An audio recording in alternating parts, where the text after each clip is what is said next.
what it really takes to become bilingual. I want you to think of language learning as two separate circles. In the one circle, we have all of the pieces that you need to actually learn that language.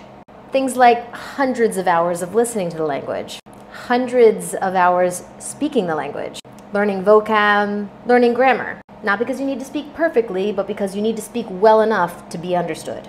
Some people struggle with this circle, but more people fail at language learning because of the other circle, which contains all of the qualities you need as a person to get out of your own way and reach your goal of fluency.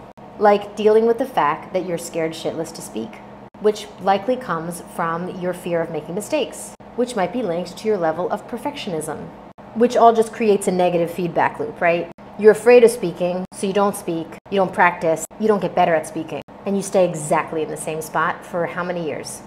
Or it might be that you don't like your accent, you don't like how you sound in the language. Let me tell you something, people don't give up if you have an accent as long as they can understand you. So it's just something you've created in your head that's stopping you from progressing in the language. If you fall into these two groups, you might want to use some statements, affirmations, to help counter that negative belief, that negative voice inside your head. Tell yourself, I love speaking Spanish. I love how I speak Spanish. When you say something that anchors you in confidence, it rewires what's happening in your brain. Anxiety, nervousness, doubt blocks your ability to access all of the things you know in the language. That's how powerful your emotions are.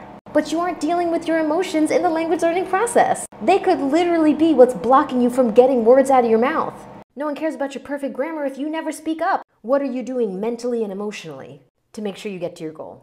How about enthusiasm? Do you have an energy behind your language learning process that doesn't just feel like obligation? Like, oh, I have to do this. I really love learning a language. I'm starting with Italian now, and it's almost like, oh my God, I am just as obsessed as I was with Spanish. I want to listen to it, I want to work on it, I want to learn words. I have an energy, a passion in me that's my fuel for being consistent. Nice transition. Consistency. The fact that you work on Spanish really hard for a month, drop off, come back, work on it for 3 months, don't look at it again for a year. Your brain is too damn efficient to hold on to things it's not using. So those 3 months of work that you did a year ago are essentially useless if you don't consistently work on it. Patience.